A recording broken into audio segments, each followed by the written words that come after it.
నువ్వు రాజకీయాల్లోకి వచ్చి 15 ఏళ్ళు అవుతుంది. ఎమ్మెల్యే కాదు కదా, కనీసం వార్డు మెంబర్ కూడా కాలేదు. అసలు నువ్వెంత, నీ బతుకెంత, నీ స్థాయి ఎంత?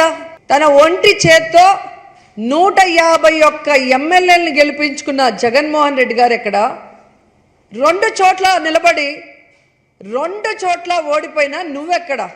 ఈరోజు ప్రజలకు ఇచ్చిన మాట కోసం దేశాన్ని గడగడలాడించిన సోనియానే ఢీకొన్న దమ్మున్న నాయకుడు జగన్మోహన్ రెడ్డి గారు.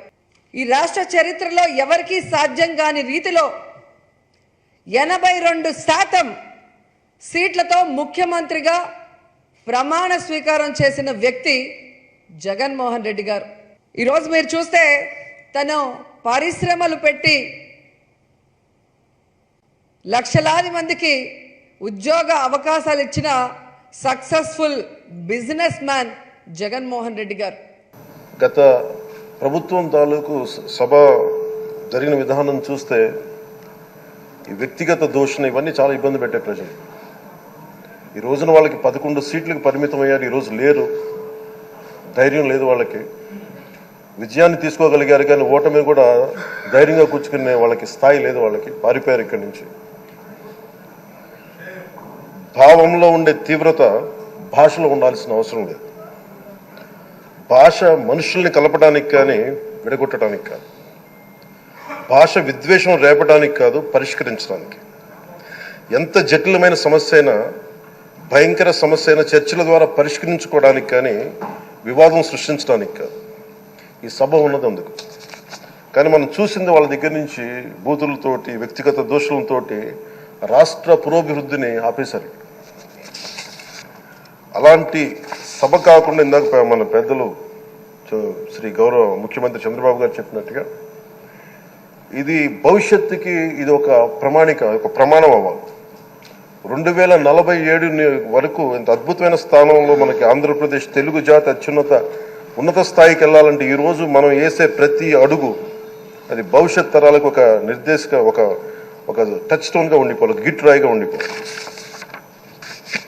ఈ రోజున ఈ సభలో ఉన్న గౌరవ సభ్యులందరూ చట్టాలు చేయడానికి ఉన్నారు, చట్టాలు ఉల్లంఘించడానికి కాదు.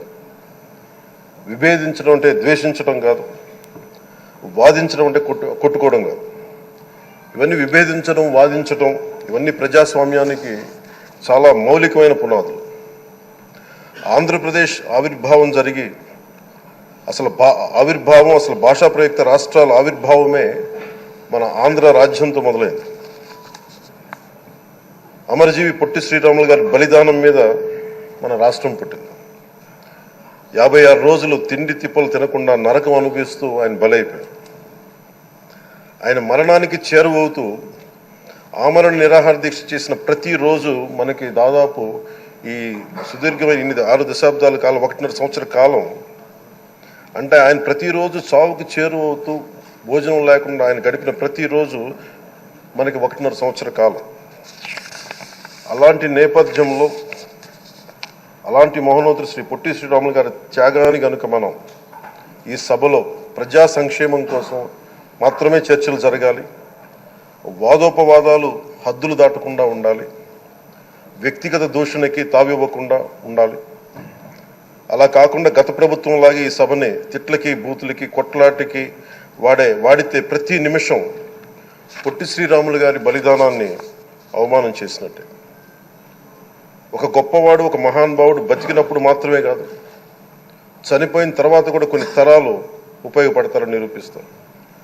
అలాంటి కోవకు చెందిన మహానుభావులు ఆంధ్ర రాష్ట్ర సృష్టికర్త, భాషా ప్రయుక్త రాష్ట్రాలకు శ్రీకారం చుట్టిన ద్రష్ట, అమరజీవి శ్రీ పొట్టి శ్రీరాములు గారి స్మృతిలో ఒక విలువలతో కూడిన ఒక సత్సాంప్రదాయాన్ని తెరలేపుతూ మీ ఆధ్వర్యంలో ఈ సభ జరగాలని, ఈ 5 ఏళ్ల ప్రజాప్రస్థానంలో ఈ విలువైన 5 ఏళ్ళు రాబోయే తరానికి గొప్ప భవిష్యత్తునిచ్చేలా, అన్నం పెట్టే రైతుకి, కౌలు చేసుకునే రైతుకి, రైతు కూలీకి అండగా ఉండేలా, మహిళలకి భద్రతతో పాటు ఉన్నత స్థాయికి ఎదిగేలా, ప్రభుత్వ ఉద్యోగులకి భద్రత కల్పించేలా, పశువు, పక్షి, ప్రకృతి సర్వజనులందరికీ కూడా మతాలకి, ప్రాంతాలకి అతీతంగా సుభిక్షంగా అభివృద్ధి పదంలో ఆంధ్రప్రదేశ్, ఆంధ్ర రాజ్యం అద్భుతమైన ప్రగతి సాధించేలా ఈ చర్చలు సాగాలని కోరుకుంటూ